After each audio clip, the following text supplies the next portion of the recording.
ஏன்னு கேட்டால் இந்த நேரத்தை பொறுத்தளவில் உலர் உணவு மாத்திரம் போதாது. ஏன்னு கேட்டால் இன்னைக்கு அதிவேதகு ஜனாதிபதி கௌரவ ஜனாதிபதி ஐயா கூட சொல்லியிருக்காரு, காணி போயிருந்தா காணியோட வீடு போயிருந்தா 1 கோடியும் வீடு போயிருந்தா 50 லட்சமும். ஆனால் எங்கட எம்பிமார்கள் யாருமே ஒழுங்காக பேசலை. அங்கே எலும்பி டக்குன்னு இந்த எஸ்டேட்டுகளில் போகிற வீட்டுகளுக்கு அந்த 50 லட்சம் சேருமானு யாரும் கேட்கல. அது இல்லாமல் காணின்னு சொன்னால் இன்னைக்கு உள்ள இந்த இலங்கை முழுக்க உள்ள எஸ்டேட்டுகளை எடுத்துக்கிட்டா எந்த இடத்துலையுமே காணி உரிமை பெற்ற ஒரு வீடு கூட இல்லை.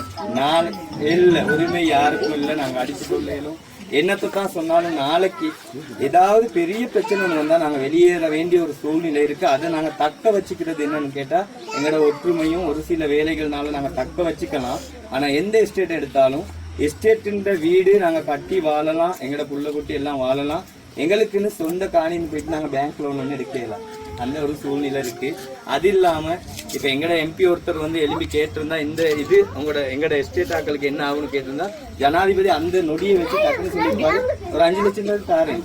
அது ஒரு பெரிய உதவியா இருந்திருக்கும்.